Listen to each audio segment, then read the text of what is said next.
Welcome, everyone, to the Sanibel Online Writers Conference. I'm Tom DeMarchi, and this is my co-director, Jason Ellick. Hey, Jason. How's it going, Tom? Good morning, everybody. We're so excited that you're tuning in. We have a terrific lineup this year. We have 8 hours of nonstop writing fun for you. So without going into it any further, I'm going to hand it off to Jason and let him introduce our first panel. Thanks, Tom. Our first panel is Beth Fennelly, Major Jackson, and Denise Duhamel. I'm going to introduce them very quickly. I want to say I'm super excited to be here. I'm glad you guys are all tuning in. This is going to be a lot of fun. I'm going to introduce them very quickly so they can do their thing. Beth Fennelly recently finished a term as Mississippi's Poet Laureate, which I've heard is kind of a big deal. Her most recent book is Heating and Cooling 52 Micro Memoirs. Major Jackson's published 5 books of poetry, including last year's The Absurd Man. And Denise Duhamel published her 14th book of poetry this year, and it's titled Second Story. All 3 of these outstanding poets have earned numerous awards, fellowships. Their poetry has been published in countless anthologies. I teach them in my classes. We all do. All 3 are also fantastic teachers. And I learn from them every time I listen to them talk about their craft. So you might want to make sure you've got your notebooks, your pencils handy, and we'll listen in while Beth Ann, Major, and Denise talk about unpacking a poem. So take it away, guys. Great. Well, thank you. I understand I'm first. And I want to say I'm so happy to be on this panel with Major and Denise, who are 2 poets that I've loved for many years and have admired and have all their books. Although, Jesus Lord, Denise, 15 books? Is that possible? I'm not possible. And I'm really happy to be part of the Sanibel Island virtual day today. Sanibel Island is like my happy place, to the point where, and Tom DeMarchi knows this, on my phone with the weather app, I always have Sanibel Island, because when I check what the weather is here, it just makes me happy to think that it's 85 and sunny in Sanibel, that place exists. It's waiting for us. And I hope we all meet there next November and have all this great passion for writing and fun and music take place in person. So thank you very much. The idea of unpacking a poem and kind of getting into the nitty-gritty of what we love is something I could do all day. So that's another reason why I was thrilled to be on this panel. And I wanted to do something today where, to unpack the poem, I model how I read it the first time I read the poem and how I've come to read it now. And the reason why I wanted to do that is because we understand that some artworks takes place almost instantaneously and some takes place in time. For example, when you see a painting, it's all in front of you and your eye has its own pattern and it goes through, but it's all something that you can see at one time, as opposed to, say, an artwork like architecture, where you have to walk in one room before you have to walk in another. And the room that you are in influences your feelings as you enter the next room, that influences your feelings as you enter the next room. Or a piece of music where something is lingering in your head. We tend to think of novels as taking place in time and forget, because poems tend to be shorter, that they also take place in time. And your ordering of processing through the poem and the unfolding of the syntax is actually engaging your mind in a certain way that you might forget about later when you know the poem really well, what it was like to read it the very first time. So I've picked a poem that I love and have learned from. And it's by Jericho Brown, and it's a poem called The Tradition, and it's from his book called The Tradition. And I see that Karen has nicely pulled up my PowerPoint, so hopefully I will be able to take us through it. I am going to attempt to share this PowerPoint with y'all. File. Let's see. Karen, how do I get it to move forward now?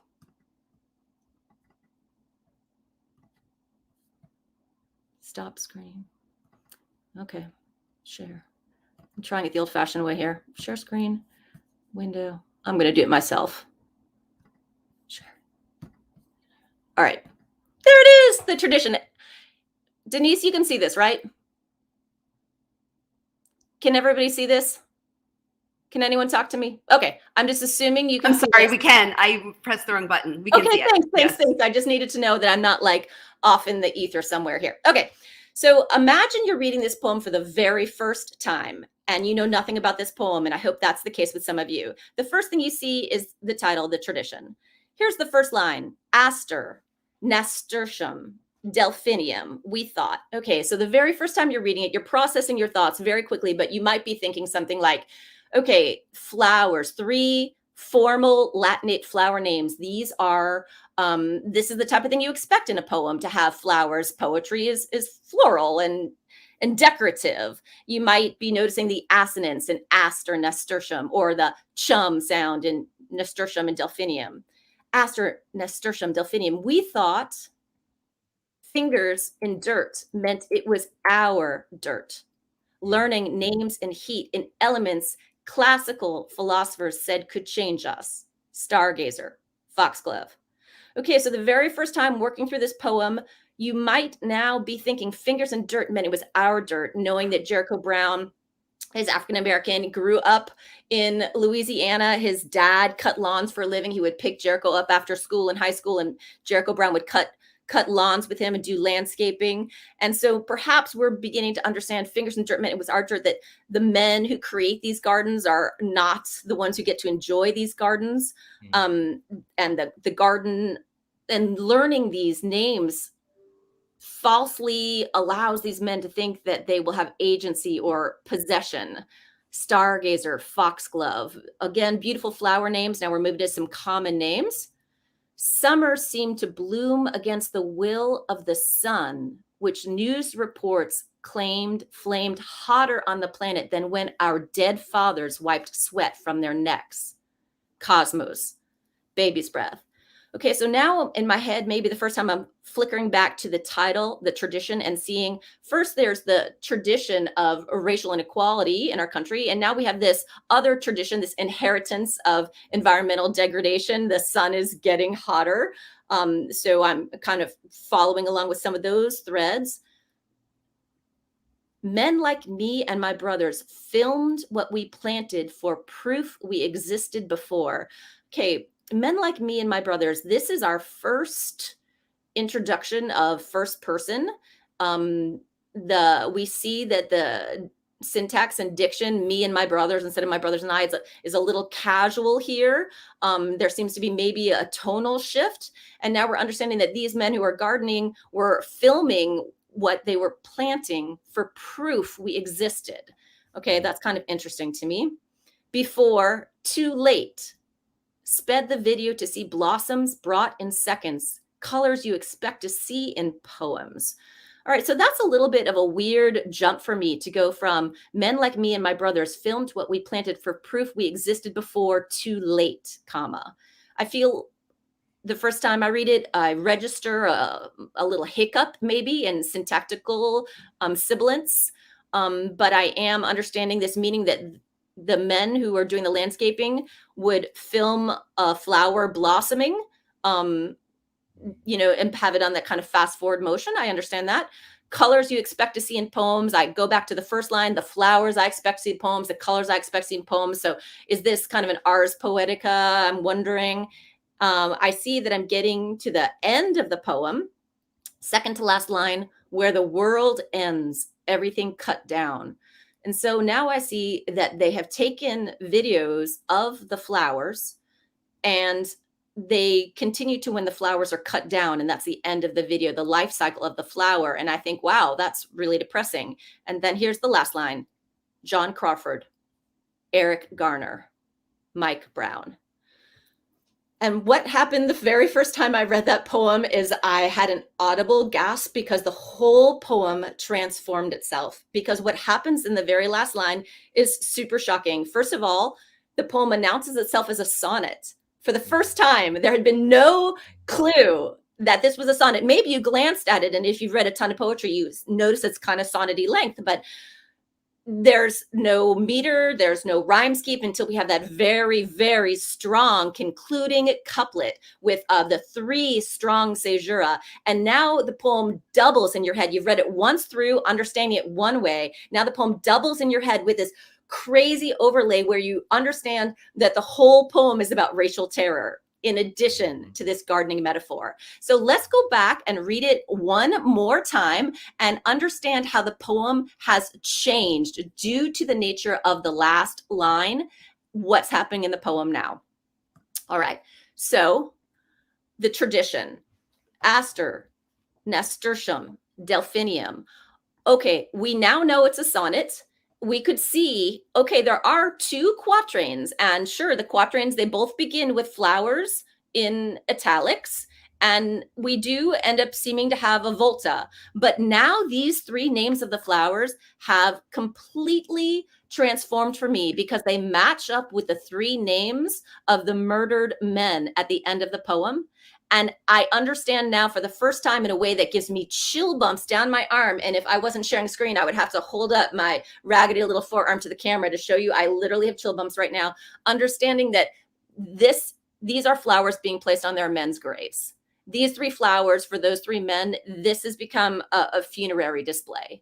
Aster, nasturtium, delphinium. We thought fingers in dirt meant it was our dirt. Learning names and heat and elements classical philosophers said could change us.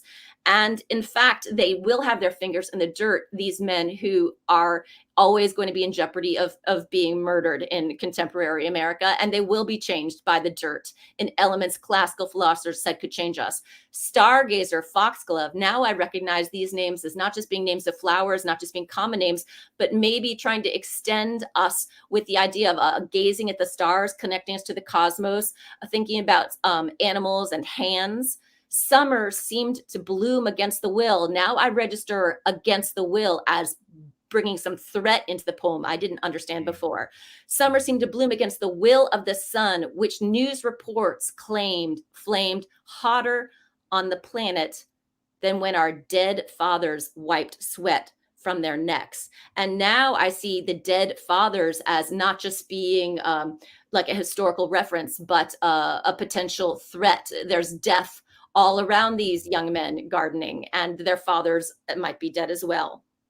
Cosmos, again, tying us to the universe. And then baby's breath, because these are men who can go from baby birth to adulthood in the flash of a sped up camera and have that breath choked out of them.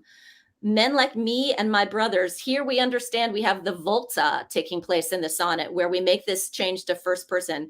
Filmed what we planted for proof we existed before too late. That's actually still a difficult moment for me in the poem, and I'll be done in a sec. Maybe Major or Denise would have some insight for me on that.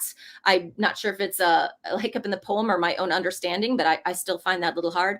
So here we have a sentence that speeds up through 5 lines of enjambment, like the video speeding up of the men being killed, these terrible videos that we keep seeing again and again. And we understand that they are the flowers whose life cycle has been sped up too fast. And we have this filmic overlay, really. Before too late, sped the video to see blossoms brought in seconds, colors you expect in poems. And now I'm seeing also the terrible blossoming of the flower killed too soon, but also the blossoming of bullet holes and blood on these young men. Colors you expect in poems where the world ends, everything cut down. John Crawford, Eric Gardner, Mike Brown. These 3 men bloom into men cut down in their prime. And those strong caesura, not commas, but periods. And the names, these men's names echoing the names of the flowers in the opening. I find it very moving. And before I pass along, I just want to mention, I learned something interesting about this poem because there's a podcast called American Masters, Creative Spark. And the idea of this podcast is to focus in on just one work of art. So not to look at someone's oeuvre, which is a word I hate, but just one little piece of it. Like, how did this one thing get connected, right? So they actually interviewed Jericho Brown, 40-minute podcast segment about this poem. And what's really fascinating is he read an early version. And guess what, friends? It's not great. It is not great. And I mention that so we can take hope from that, because even Jericho Brown was not Jericho Brown when he wrote the first draft. So if you look at this sonnet and you're like, oh my God, my first reading, it was amazing. My 100th reading, it's amazing. How could I ever be as good as Jericho Brown? Jericho Brown was not as good as Jericho Brown. So listen to the podcast if you end up getting curious. For example, the original version was 27 lines long, almost twice as long as this 14-line sonnet. And the title was 2014, which is a terrible title because it makes it like it only happened once in history. And to call it the tradition ties us back into all the traditions, including the sonnet tradition, which is also Jericho Brown saying, I get to write this sonnet about racial injustice as well as flowers, like all you Victorian writers who were writing your sonnets about flowers. So he's expanding this notion of the tradition, our tradition of racial violence, our tradition of people gardening where they don't get to enjoy the flowers, our tradition of writing in the sonnet and claiming the power to write in the sonnet. So all these things are happening with his amazing title that became the title of his Pulitzer Prize winning book. But the original title stunk. 2014, 27 lines long. And when you hear the podcast, they play this kind of cheesy music as he's reading the early version, as if we're supposed to be amazed, and like be like moved, but you're really going to hear it's not great. So listen to the podcast and remind yourself the next time you write a stinky draft, it could be great later. And Sanibel Island Writing Conference could be having a panel where someone talks about how good it is. Thank you very much. Denise, do you want to go next? Oh, you need to unmute yourself. Hi, this is why I didn't do a PowerPoint. I was like, Beth Ann, that was fabulous. And, I just wanted to add, if we have time, how when I first read this, it was like, oh, this is definitely a Shakespearean sonnet, right? Because it has down and brown, those last two couplets. And then the second time I read it, it was like, oh my God, there's almost like two voltas. It's a Shakespearean and a Petrarchian. There's like the 8 and 6, and then there's also the 12 and 2. Anyway, that was fabulous. Thank you so much. Sure, really thank you. I'll add to that. Thank you, Beth Ann, for that reading of Jericho's poem. Extraordinary. I'll add to, it's important to say about that tradition is that it often starts in a space of kind of the speaker is often in this kind of perplexed space. When you enter into the sonnet, they are kind of triggered into speech. And sometimes it starts small, like he does here, and then opens up into these larger questions. And you definitely identified the purpose of that volta. But you just armed me with another sonnet to teach. And in addition to the podcast, I'm going to turn to this particular video and your beautiful discussion of it. Thank you. Yeah, it was fabulous. Thank you. Thanks. Do you want me to go next, Major, or do you want to go next? Mind? No, I don't mind going next. And I'm so glad that Beth Ann talked about time, because that's one of the things that I really want to focus on in this poem called The Race by Sharon Ohls. And I don't have the technical dexterity of Beth Ann, so I didn't even try to do any sort of PowerPoint, but it's in the chat and you can click on it and you can follow along as I read. So I'm going to kind of do the opposite of what Beth Ann did, in that I'm going to read the whole poem first and then break it down. So you will find this poem. Hopefully you will find it and see it and be following along, or you can just listen. It's called The Race by Sharon Ohls. When I got to the airport, I rushed up to the desk, bought a ticket. 10 minutes later, they told me the flight was canceled. The doctors had said my father would not live through the night, and the flight was canceled.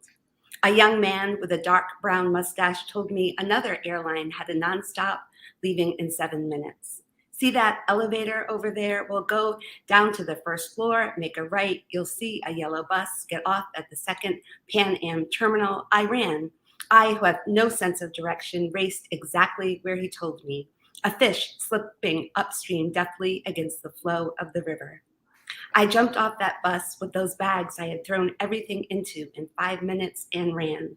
The bags wagged me from side to side as if to prove I was under the claims of the material. I ran up to a man with a flower on his breast. I, who always go to the end of a line, I said, help me. He looked at my ticket, said, make a left and then a right, go up the moving stairs, and then run. I lumbered up the moving stairs. At the top, I saw the corridor. And then I took a deep breath. I said goodbye to my body, goodbye to comfort. I used my legs and heart as if I would gladly use them up for this, to touch him again in this life. I ran, and the bags banged against me, wheeled and coursed in skewed orbits. I have seen pictures of women running, their belongings tied in scarves, grasped in their fists. I blessed my long legs he gave me. My strong heart I abandoned to its own purpose. I ran to gate 17, and they were just lifting the thick white lozenge of the door to fit into the socket of the plane. Like the one who is not too rich, I turned sideways and slipped through the needle's eye.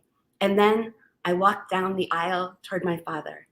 The jet was full and people's hair was shining. They were smiling. The interior of the plane was filled with a mist of gold endorphin light. I wept as people weep when they enter heaven in massive relief. We lifted up gently from one tip of the continent and did not stop until we sat down lightly on the other edge. I walked into his room and watched his chest rise slowly and sink again. All night, I watched him breathe. So this poem to me, okay, so I read this poem. It was first originally published in 1992 in Sharon Ohls' book, The Father. However, I remember reading it in 1985, and I knew, you go back in your past. I knew where I was in 1985. I knew I was in New York. I knew I was in Key Foods, where they sell the New Yorker. And it was a really long line, and I picked up the New Yorker, and I read this poem, and I really had that bodily sensation that Dickinson so famously described, right? I feel physically as if the top of my head were taken off. I know that is poetry. And I just thought this poem is like really important for my life. And not only a poem, it's going to teach me about life. It's going to teach me something really important. And I put back 2 bottles of cream soda, my favorite at the time, so that I could get the New Yorker, so I could have this poem. And I still have that copy of the New Yorker. And it prepared me, I think, for emergencies that were to come in life that I hadn't really yet experienced. And all of us will experience, unfortunately, at some point or another. So I wanted to talk about time and syntax and how weirdly compressed and back and forth time goes in this poem. So the poem, for those of you who are following along, it's full of run-on sentences. So if this were in a grammar class, it'd be like, no, Sharon, X, Y, this is 6 sentences. Why is it 1? But of course, it's Sharon Ohls, so she knows what she's doing. So it starts off with a run-on sentence, which is, if this were grammatically correct, it would read, when I got to the airport, I rushed up to the desk, bought a ticket, period. 10 minutes later, they told me the flight was canceled, period. The doctors had said my father would not live through the night and the flight was canceled, period. But by having all these clauses together and presented as one sentence, we get that jumbled feeling, right, of someone desperate to make sense of what she is hearing and what she's feeling. So the first worker that she encounters at the airport helps her kind of regulate her grammar. And it's as though the speaker knows she must focus, must rise to this very difficult occasion with everything she has. She notices his dark brown mustache, as though his whole mouth is just disembodied, and that's the only part of him she needs at this moment. And for anyone who's ever flown, I think this was maybe what was making my heart race so much in this poem. Mm-hmm. The idea that you have to get to a plane in 7 minutes is terrifying. The idea that she has to get on a bus, get off at the right terminal, and on and on. I mean, it was just like, oh my God, how she's not going to do it. It's almost like a chase scene or something that you expect in a movie.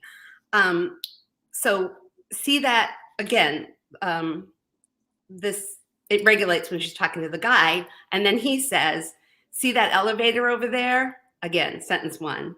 Well, go down to the first floor, make a right. Sentence 2. You'll see a yellow bus. Sentence 3.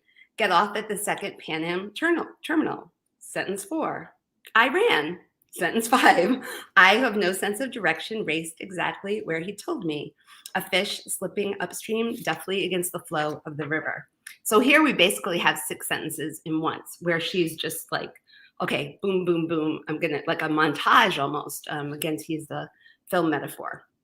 So I think most readers have a sense of dread when we hear that she only has 7 minutes to do this, to get on a bus, the right bus, which is terrifying enough, get off at the right terminal, another terrifying thing. And notice that terminal and nonstop, they're definitely the languages of airports, right? But the idea that it's terminal, it takes on this whole other connotation, right? Because her father has a terminal condition, health condition.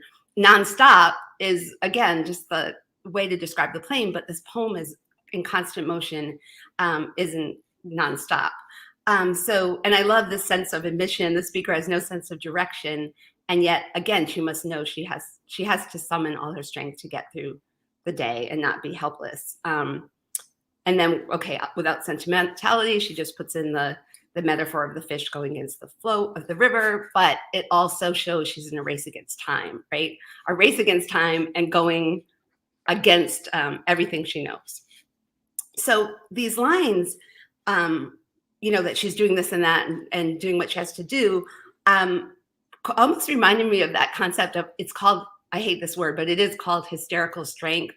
And it's this idea of the mother who lifts, the car or her child, or there was a mother who, went toe to toe with a polar bear, like at a hockey game or something, you just like get the strength. And although hers is a lot of mental strength, but it's that same thing.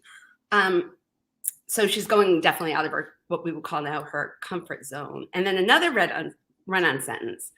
I jumped off that bus with those bags I had thrown everything into in 5 minutes and ran. The bags wagged me from side to side as if to prove I was under the claims of the material. I ran up to a man with a flower on his breast. I, who always go to the end of the line, I said, help me.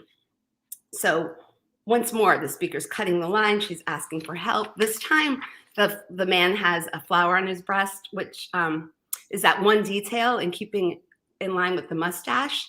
So she's just maybe taking snapshots, right, to get her from one place to another.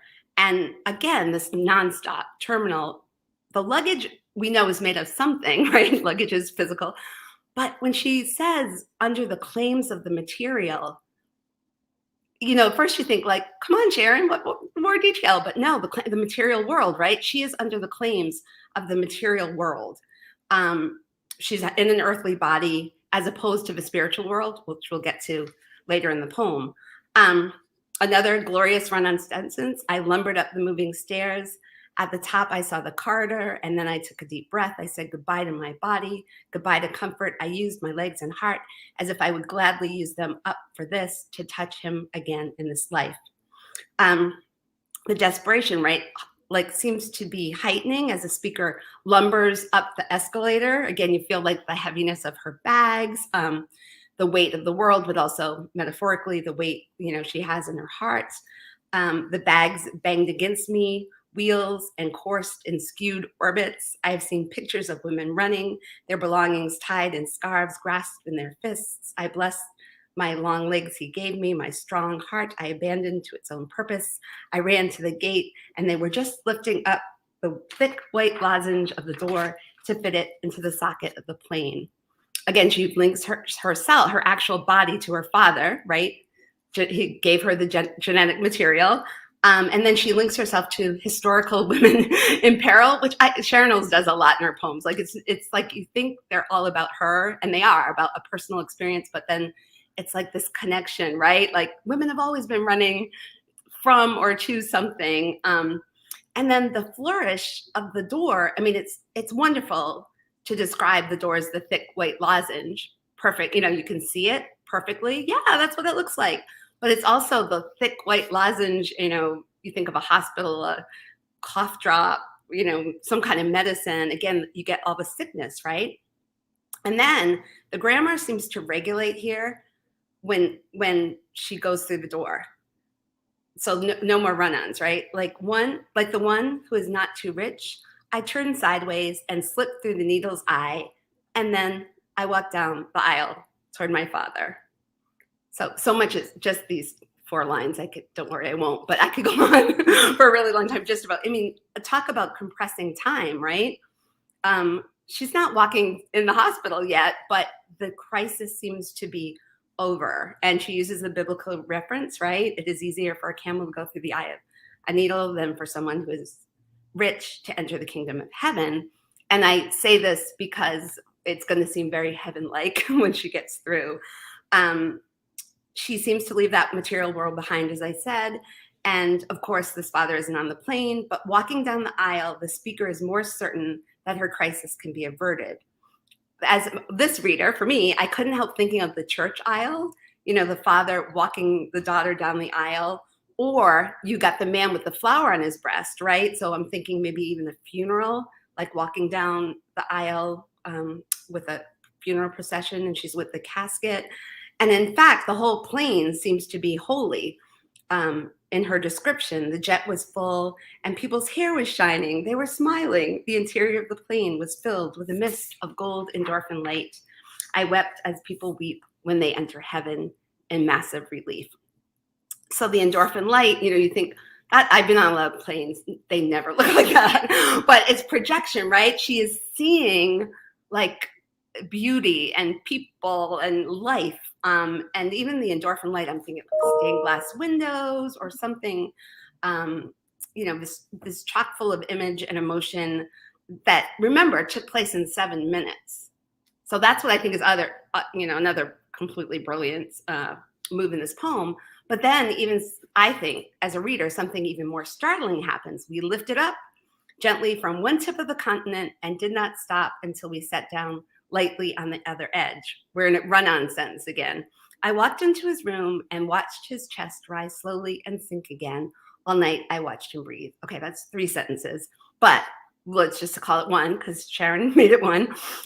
This last sentence does something so incredible in terms of like time and time bending.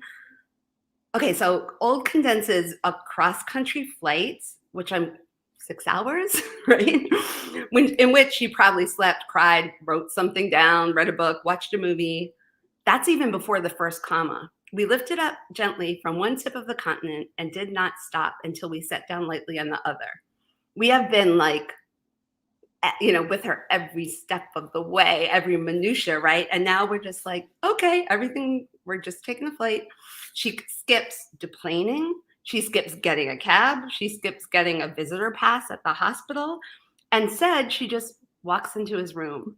And there's something so brilliant here that every time I read this, it's, Beth Ann was saying the goosebumps. I get that like the top of my head, like, Sharon, how did you do that? Please tell us. It's just so brilliant. So the overnight visit, again, only is maybe a line and a half. All night I watched him breathe. That's it.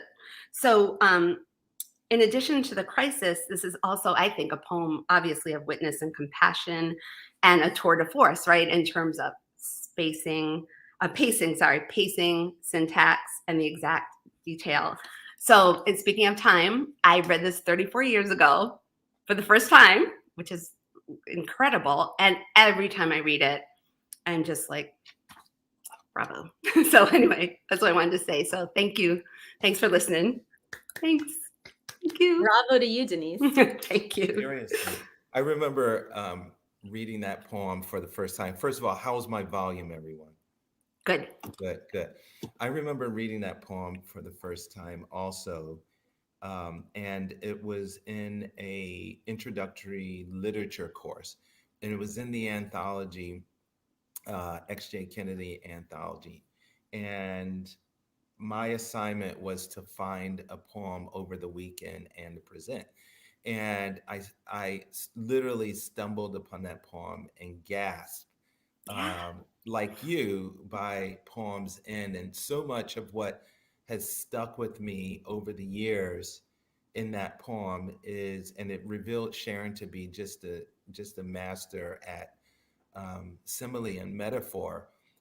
Those skewed orbits, the bags bumping. If you ever run with those bags, they totally have a control over you. That door, the thick white longage of that door just resonated in my mind. When people run in a airport, it is like they're slipping upstream in a river like salmon do. I just find I have lived with that poem not as long, but I definitely recall it. Probably 7 years later, I had encountered it.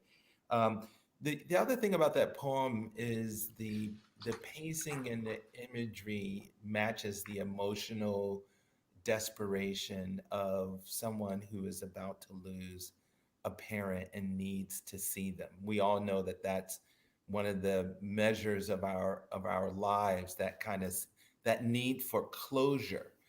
And so by the time you get to that very simple, I walked into his room, there's so much relief and tension that's let out of the poem.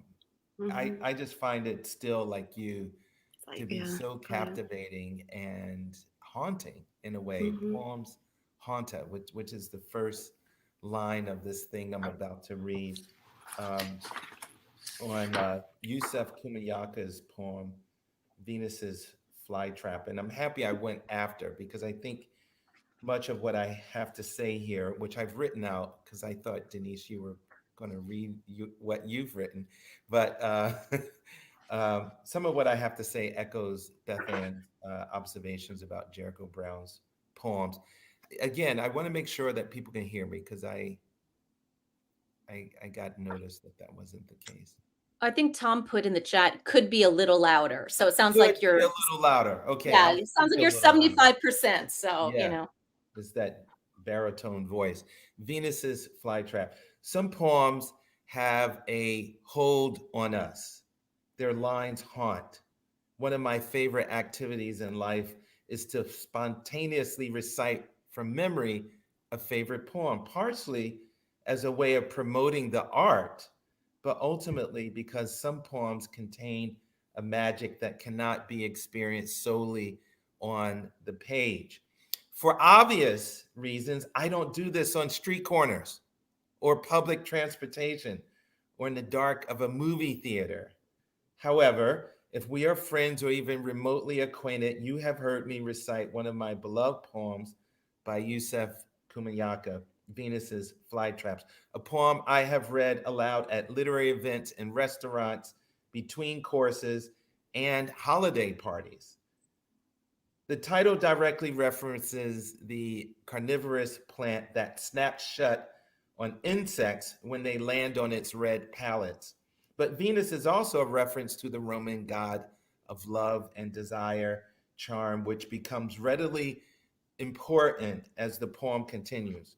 I recently found that it is now an endangered species list, a species that Darwin gave many of his pages to, Venus's flytrap. Spoken from the perspective of a precocious young boy who finds refuge in the outdoors, the poem gives voice to the adventurous spirit of children and their powers of intuition. I have a particular interest for poems that return us to that age where we emerge and grow into our intelligence, when so much of our social and emotional development as a child meant simply, at least in my time, an unstructured exploration of the world around me. These are risk taking poems that are either written from the perspective of an adult about some important moment in their childhood, or even better, often spoken in the voice of a child. Risk taking because it is difficult to traverse time as an adult and write in the voice that is convincing of our long ago selves. What strategies of speech and language must we return to invoke a child's voice, to achieve that believability? How can the adult mind sublimate and give room for that inner child that clearly still dwells within? Elizabeth Bishop does it in The Waiting Room. So does Gary Soto's Oranges. Wordsworth made a whole cottage industry of such poems. One thinks of Ode, intimations of immortality from recollections of childhood. Here's the poem: Venus's flytrap. I am 5, wading out into deep sunny grass, unmindful of snakes and yellow jackets, out to the yellow flowers quivering in sluggish heat. Don't mess with me, 'cause I have my Lone Ranger 6-shooter. I can hurt you with questions like silver bullets. The tall flowers in my dreams are big as the First State Bank, and they eat all the people except the ones I love. They have women's names with mouths like where babies come from. I am 5. I'll dance for you if you close your eyes, no peeping through your fingers. I don't suppose to be this close to the tracks. One afternoon, I saw what a train did to a cow. Sometimes I stand so close I can see the eyes of men hiding in boxcars. Sometimes they wave and holler for me to get back. I laugh when trains make the dogs howl, their ears hurt. I also know bees can't live without flowers. I wonder why Daddy calls Mama honey. All the bees in the world live in little white houses, except the ones in these flowers, all sticky and sweet inside. I wonder what death tastes like. Sometimes I toss the butterflies back into the air. I wish I knew why the music in my head makes me scared, but I know things I don't suppose to know. I could start walking and never stop. These yellow flowers go on forever. Almost to Detroit, almost to the sea. My mama says I'm a mistake, that I made her a bad girl. My playhouse is underneath our house, and I hear people telling each other secrets. The poem is composed of 20 graduated tercets, and thus a 60-line poem in which each line barely passes 6 to 7 syllables, and thus the short lines and hyperlineation, along with the graduated lines, create a forward momentum that gives the poem its spirited rhythm. The undercurrent theme is one of violence and danger wrought by both human and natural worlds, and this is amplified through the violence Youssef does on the poem's syntax. I say hyperlineated because the poem contains so many emphatic, enjambed line breaks in which adjectives are broken from modified nouns and phrases or verbs from predicates. The speaker in Venus's flytrap contains a rangy imagination and curiosity that afford him insight into the adult world, but also an ever widening instinct that perceives beyond the surface of things. Sexual desire. I wonder why Daddy calls Mama honey. The violent impact of humans on the natural world. One afternoon, I saw what a train did to a cow.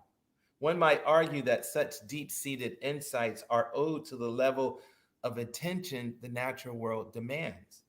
So many ferns and grasses and bright colors and insects and hornets and animals teeming about that a child stimulated mind is in a way taught to absorb, and much of that absorption, too, as the poem reveals toward the end, means also soaking up the precarious and treacherous emotional states of adults.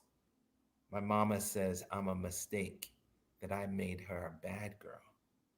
Sensuous details, natural imagery predominate and arrive with great velocity.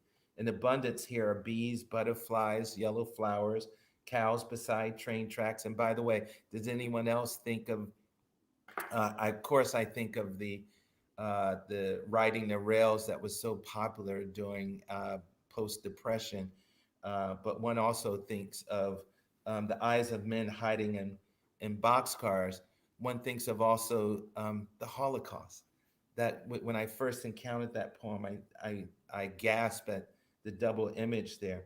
And yet, two images and illusions that insinuate so much more than on the surface. The First State Bank, the Lone Ranger 6-shooter alludes to that masked. I'm not sure if that's a still popular image today, but when we were younger, that was the masked ranger who fought outlaws, the fictional character that emerged as a 1933 radio show, and then through a popular TV series and movies over the year, problematically grew into one of the iconic and mythic characters that served as the basis of early childhood games, Cowboys and Indians, for example. The speaker here knows the danger in the world, and survival means satiating this need to know.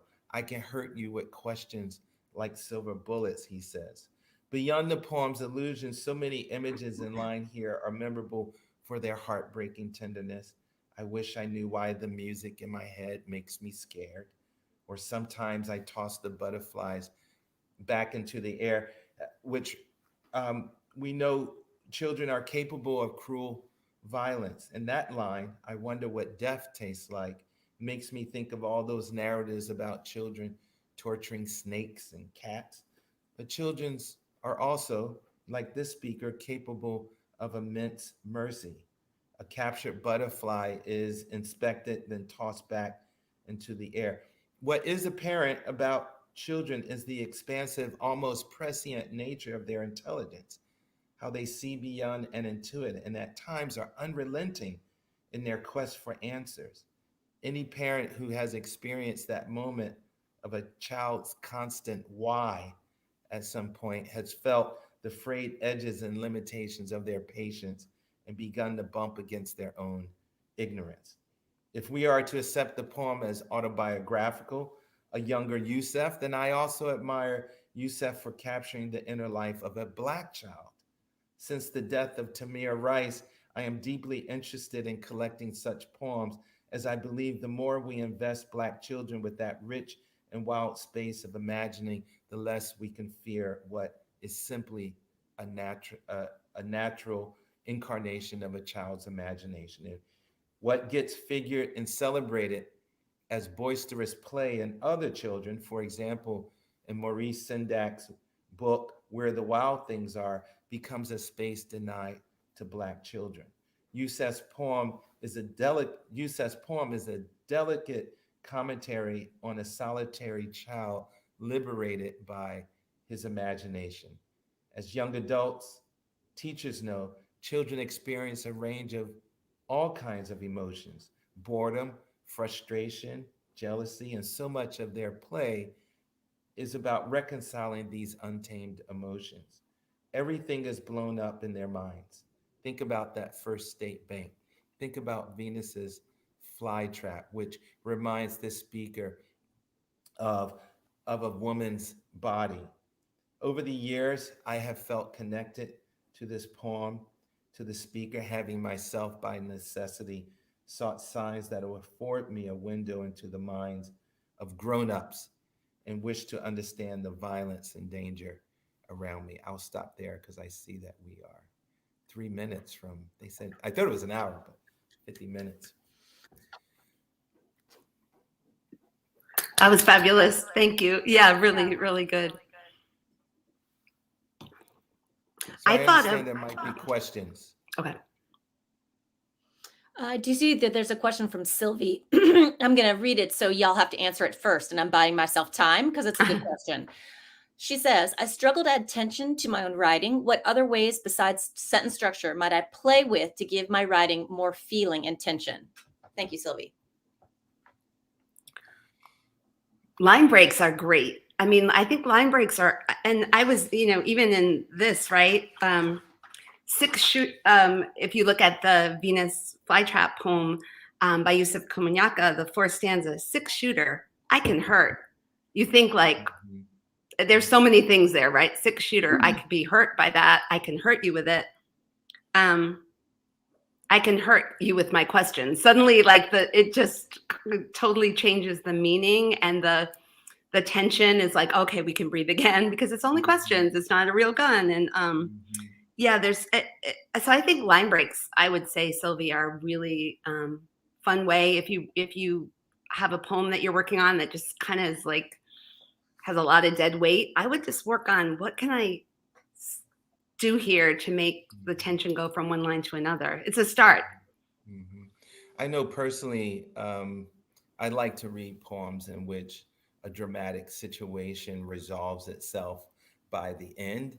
and somehow a lot of times poems do that thing that we called scaffolding, like they kind of arrive at the dramatic situation, whereas if you kind of start off um, with some narrative that has this, well, what is going to happen, Yeah. and the poem is about that unfolding.